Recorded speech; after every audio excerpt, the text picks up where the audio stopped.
Hello, everyone, and welcome back to the Confident Advisor Practice Podcast. My name is Adam Figura, and today you are in for a real treat. If your practice is busy, but your brand still sounds like everyone else, Natalie Hales is here to fix that. Natalie is an advisor positioning strategist who works with experienced financial advisors to clarify their niche, sharpen their message, and attract higher quality candidates without chasing prospects.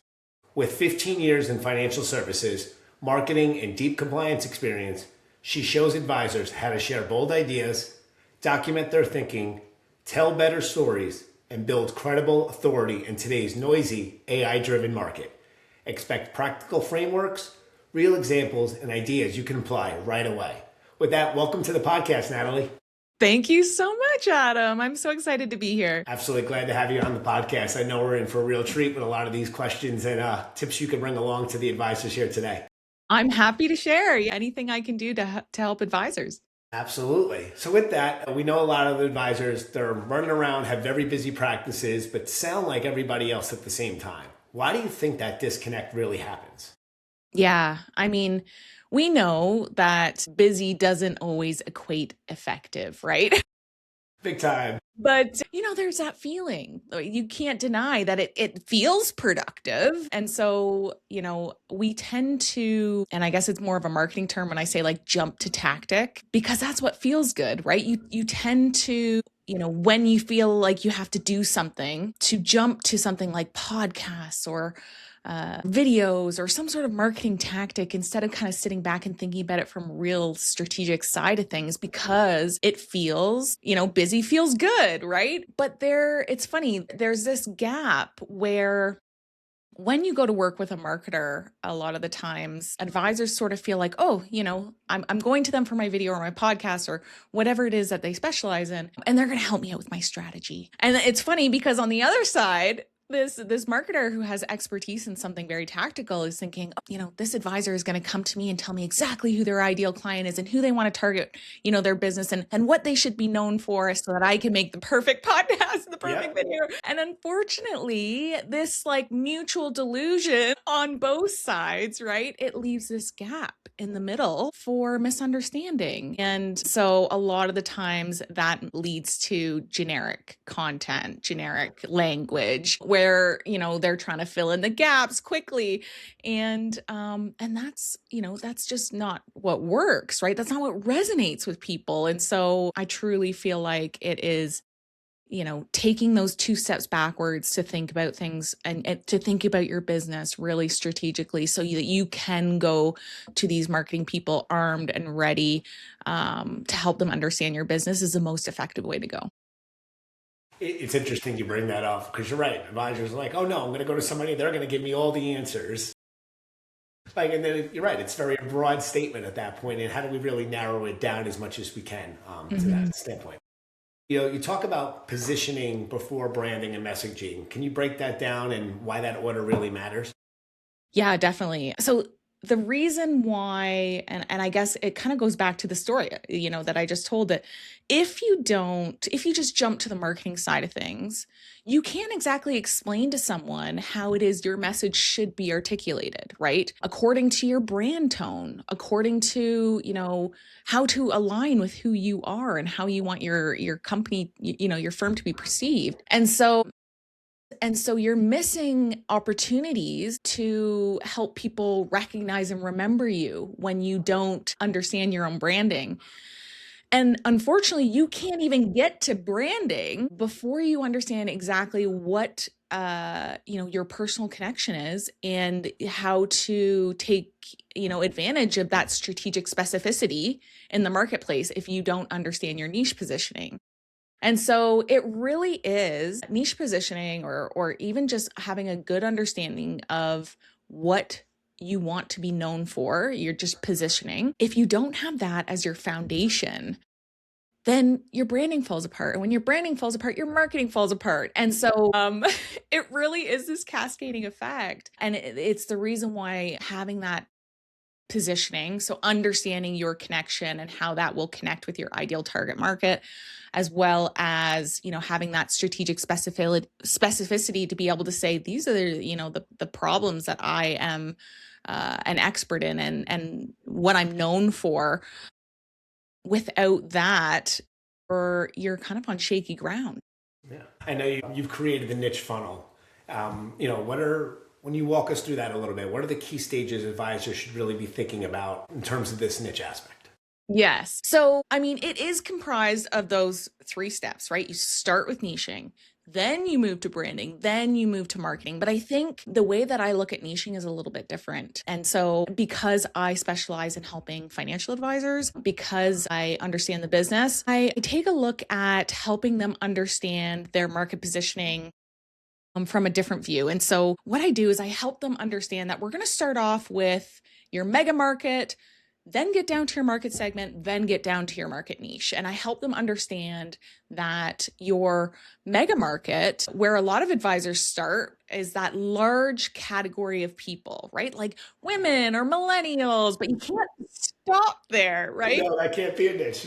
That is just the first layer, And so you really have to get down to more, but there's a few ways to qualify. Like, even, is this a decent category of people to look at, right? Because the question you need to be asking yourself in this stage is, do they see themselves as a group? Is there a shared identity? Because if there is, you can find them, right? They're going to be they have associations, they're going to be at conferences, they have magazines. And when they see themselves as a group, they most likely have their financial life and financial aspects in common. And so that's really where you need to start in terms of even qualifying if this is a decent kind of large category of people to look at.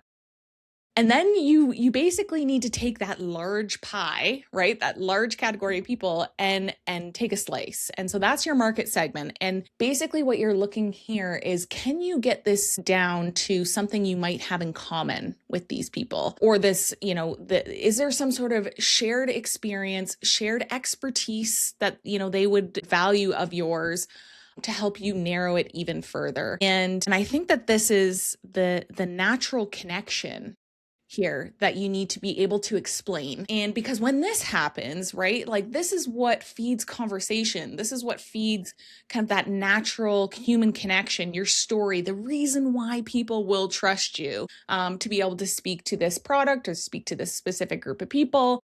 And so you have to have an understanding of that. And this is the most common step that advisors skip a lot of the times. And it is the most important aspect. And it, especially kind of where we're going in the future of things, having this human connection and human understanding with exactly who you serve is going to be more important than ever.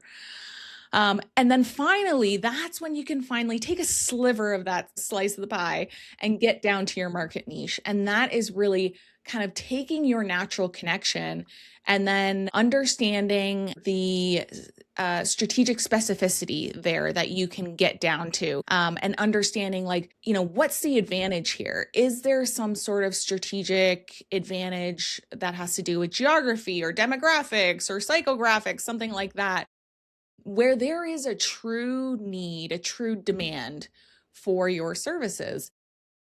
And from there, you're just really going to want to look at, can you be unique in that, right? Like, what does the competition look like? Is there, maybe 20 to 200 advisors serving like a decent pool now that you might have of, 1,000 to 10,000 prospects? And so that's really how I help advisors get down to level of specificity that they need in the niche funnel. I like that. Like, you really talked about the connection and the relationship as well in this category here, right? Mm-hmm. So with that, at what point does an advisor know they've actually found their niche versus this is just the direction I want to go in? Yeah, of course. So, and it's funny, I was just thinking like niche, and I think my Canadian is coming out here. So sorry if I keep mixing those up. I'm saying it with you now too as well. I'm like, wait, I usually say it the other way. It's just too funny. Honestly, either or works fine, but Exactly. I thought I'd mention that because I'm sure I'm confusing some people going backwards and forwards. Sorry, can you say the question one more time for me? Because I just went on a tangent there entirely. I know an advisor, like at one point when they actually know they found their niche, right? Versus this is the direction I want to go in. Like at what point does that advisor know they've actually found it? Yeah, good question. And it's going to be pretty quick because if you think about it, an advisor who is trying to serve everyone, you think about it as like a giant 6-foot beach ball. They're sitting there trying to blow up that beach ball over and over and over again and see where they can find traction and what messaging works. And they're kind of all over the place. But if you take a small beach ball and a smaller, segment of your market and you start blowing that up, you start putting some effort there, really focused, you can understand fairly quickly, is that working, right? What messages resonate with this audience? Where can I find them? Those questions start to get answered a lot sooner. And so you can start to get traction in a niche or with some level of specificity a lot faster than you could just being generic, serving everybody. And so fairly quickly, you're going to be able to see that traction. And I guess when you start to feel it is really when people start to lean in. Right. And because you have that natural connection in what you're talking about, you have some sort of level of an excitement in terms of who you're serving. You actually enjoy to have conversations with these people. This is a topic you could talk about all day, every day. Right. And so your excitement has other people kind of leaning in. And then all of a sudden you're getting these invites to be in rooms that you were never invited to before. And that just keeps compounding. And so that's how you know it's working. When you start to see people lean in and get excited about the same things that you do, you start to get invites that, you never thought you could before. And really it starts to flip where you start to attract, right? Versus it starts to be more inbound than it is outbound. And that's when you know. Like that. I know you referenced the 4 C's of advisor branding. What are they and how should advisors really apply them going forward? Yeah, this is a really fun talk I sometimes give. And I put a little bit of it on my YouTube channel there because I just spoke about this with advocates. And so I'll just kind of ream them off the top of my head. It's first, claim your niche, right? And that's exactly what we were talking about today. Have a good understanding of who you can help and how you help them, and be able to articulate that, which gets us to the next step, really, to clarify your message. And so again, this is just really following the niche funnel where we talk about understanding your niche positioning and then moving to clarify your message and kind of finding out what works, right? When you are articulating your message, where are people leaning in? And then something different when it comes to branding is you start to codify your authority. And this is really where, because you are a bit of a subject matter expert, you really enjoy it, you also start to develop things like, frameworks, 4 C's, or,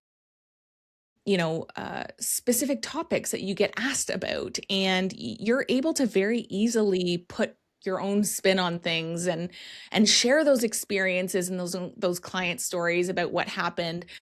And so really you are codifying your authority and positioning yourself as a subject matter expert. And the last one is really to convert with consistency. And so that's really thinking about where is it that I should show up and how often, right? Like I'm talking about like a rhythm and a cadence of, showing up in the right places to really bring all of this to life. And that's really kind of how branding and marketing are a little bit different, right? In that you are trying to be remembered and trying to be repeatable versus just kind of showing up and, in as many places as you can, you're saying whatever you can at the moment, right? So it's less about volume and more about being remembered. Like that. Like that. You brought up storytelling. So let's talk that a little bit. What are 3 to 4 core stories every advisor should be able to clearly articulate? And do you see advisors struggle with any part of this? Yeah. I just truly believe that there are a few core stories, right? Like know your origin story. I feel like having giving people an understanding of why you care and what shaped your perception, especially when you become something of like, you want to be known for something, right? Like you kind of need to have some sort of spine behind that. And again, that helps you be remembered in the right ways, but it also helps build a lot of trust in terms of why you're you're doing, what you're doing beyond money, right? So important. And then of course, like there's the transformational stories, like client stories. I think that those are just like foundational stories that they can see themselves in, right?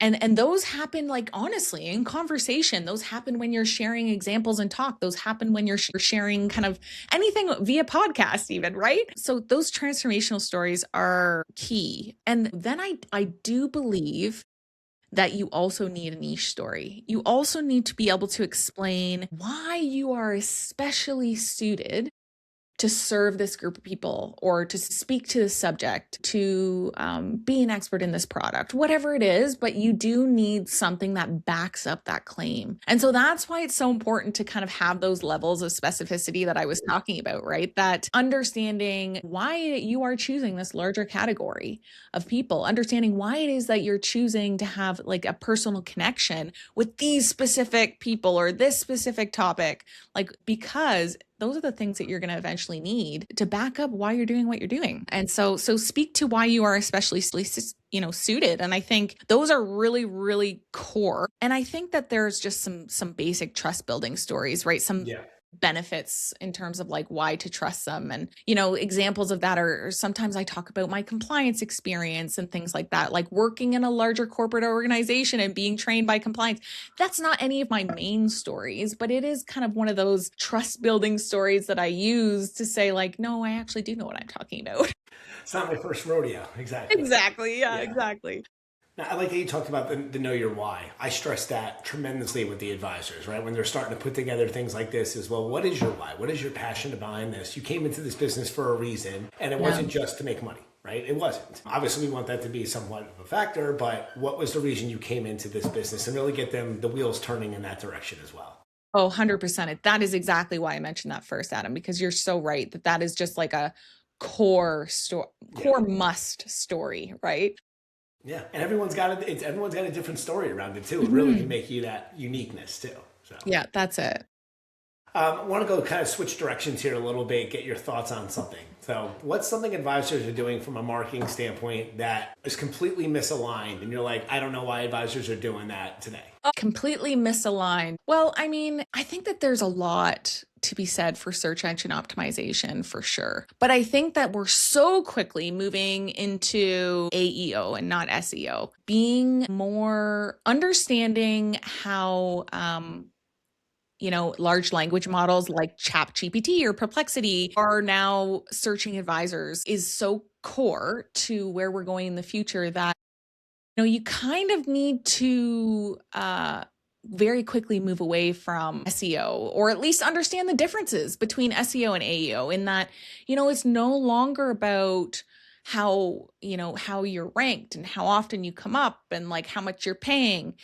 No, it is more along the lines of understanding the differences between visibility, which will help you in search, and authority, which is what's going to help you in terms of AEO, which is, do other people see you as an expert? Are you being quoted? Are are other people talking about you? And are you showing up consistently in the same, talking about the same topics, the same, can you be seen as a subject matter expert? So there's different layers to, and I guess I should say patterns to how AI recognizes authority and then puts you kind of top of search results. And that's the way we are very quickly moving towards. And so I think having a better understanding of AEO is very, very helpful, and how that differs now from just basic visibility.